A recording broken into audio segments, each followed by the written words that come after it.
What's number two? Number two is LLM operating system. So, one of the things that I think is becoming clear is we are in the midst of a platform shift. And so I think of this from the desktop era to the mobile era to what I would call like an LLM, or really more broadly, because they're becoming multimodal, an AI assistant. And so I can share the tweet. So there's a graphic for everyone, but Andre Kaparthy released an image of what it would look like if an LLM did replace an operating system. And so I think this is really the base layer of where we're headed as a whole. I don't think we're ready for an LLM to, replace like Linux or our traditional operating systems today. But I think the thing we can all agree on is we are headed for a platform shift, right? In the way that we work, just as the same way that mobile came out and apps came out, the way we are working today is greatly going to be disrupted by LLMs and what I more likely broadly call AI assistants. And we are entering a new operating system era. So how does that, I mean, how does that like look and feel? Like if I think about like a Unix operating system or a Mac operating system, what is an LLM operating system like? Like it's like, so you're just, so it's this idea of conversation encompassing the system. So instead of, I see where you're going. Okay, okay, okay. So we had, up until the 90s, we had just command line interfaces. And then since the Mhm. 90s, we had click and point interfaces. And so what you're saying with the LLM OS is this idea of get rid of the click and point, get rid of the screen, just talk and listen. Yes. It will be a little bit more, I think, than talk. And this is why it's really more than an LLM operating system. It's a Right. It's like AI show and listen. assistant. It Right. because it'll be able to see and hear. I mean, it already is today. I think we saw this exactly like with the Gemini demo video, right? It would draw the demoer would draw on a piece of paper and it would converse with it and it would show images and they would talk to each other back and forth. And so, just as we went from desktop where everything had to be like on a keyboard and you had your monitor to everything was on the go, now it's really more almost like a Jarvis, right? Where you just talk to it and it's this assistant that can hear and see you. And I don't know quite feel you yet. I'm not sure we're into that phase yet, but What? definitely Kill hear and you? see. To feel, right? If Oh. it can feel how you are feeling, right? To understand. Oh. But That it's that doesn't seem that hard to me. Like reading facial expressions and like I feel like that's something. I feel like there's a real opportunity there for from ranging from lie detectors to emotional, yeah, just like having an emotional buddy for geriatric people or lonely people or whatever, autistic people. There's probably like like so many different kinds of use cases of machines being able to recognize facial expressions and being able to feel you. Um, yeah, so Jarvis, that's Iron Man, Tony Stark thing, right? yes, exactly. I'm, So I I'm think not that's a very good I'm not very good at the Marvel universe or any of those fantasy things. I'm pretty good at the Marvel universe. I'm not gonna lie. Doctor Strange is definitely my favorite.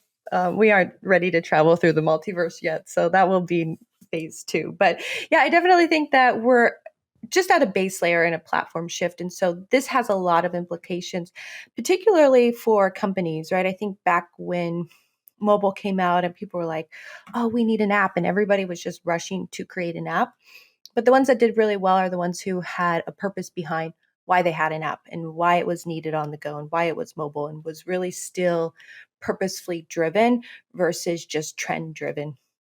And I'm starting to already see that happen with AI and particularly large language models where everybody's jumping on board and wanting to integrate it into their systems in some shape or form, which is important, right? It's where we're all headed. It's how we as individuals are going to be used to working with technology here in the next few years in terms of prompting and asking. instead of moving around and clicking. But I still think we need to move forward very thoughtfully in this space. It's not a matter of like, let's just add an LLM into our product because that's a hot, trendy thing and that's what we need to do. And this is the new operating system that we're moving towards. But more importantly, still having those design principles, the human experience principles.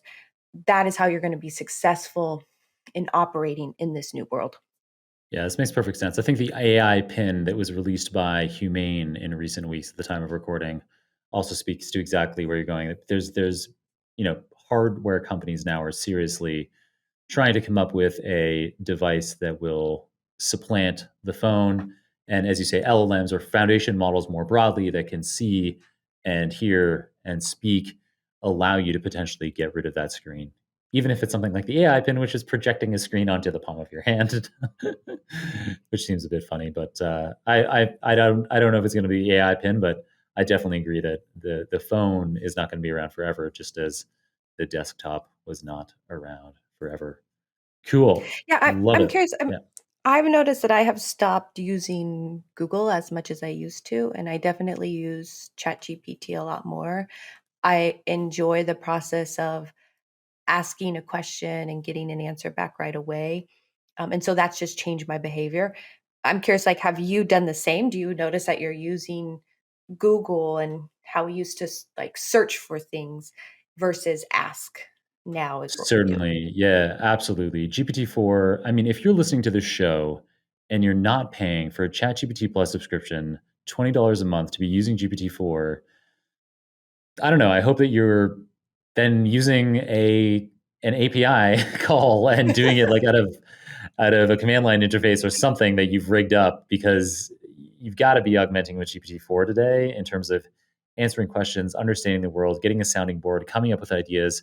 It makes so many things so much easier. And yes, absolutely, I definitely prefer in most circumstances having a conversation with GPT-4 over doing a web search with Google, because it synthesizes responses and it anticipates. Like, I can crudely craft the RLHF factor in this. It allows me to crudely kind of get at, I'm like, it's probably not going to get at like what my question is here. Like, if I did that with a Google search, I would get back a page of results and I was like, okay, I know exactly why I got back these results, but I'm going to have to change my query and try again. And then, maybe on the first page, some of the articles are going to be the kind of thing that I want. And I can click on a few of those and synthesize with Google. On GPT-4, it's taking a leap by removing a whole bunch of those steps, because it's that crude thing that I type in that I'm like, I probably haven't given enough context. I can't imagine how it's going to guess what I want here. It does remarkably most of the time. I'm just like, whoa, that is exactly what I was looking for. And I don't know, people talk about hallucinations, but I don't think they've been using GPT-4, because it doesn't. Like, I don't see problems. I don't see hallucinations. I don't see errors, like I was with GPT 3.5. And I think that's quickly getting better all the time. Yeah, the other thing I'll add to that too is I 100% agree with you. If you're not paying for a subscription right now, like, why are you making life harder than it needs to be? It's kind of like my analysis to anybody. I'm like, your life could be so much easier, which is $20 a month. And I don't work for the company. I don't get anything from it, right? But it's just the benefit that I have. And the other side of things that I would say is not only how poorly my prompts are, but you don't need to watch any videos or listen to anybody on Twitter or X or whatever about the best way to prompt. Just talk to it. Like, I think that's the thing that is so surprising to me is however you talk, much better than what we saw with like Amazon's Alexa or all of those, right? Where you would be yelling at it. In whatever your voice is, it does something with it, right? And it understands you and it comes back to provide value. So get ready for the new operating system. We're seeing lots of benefit.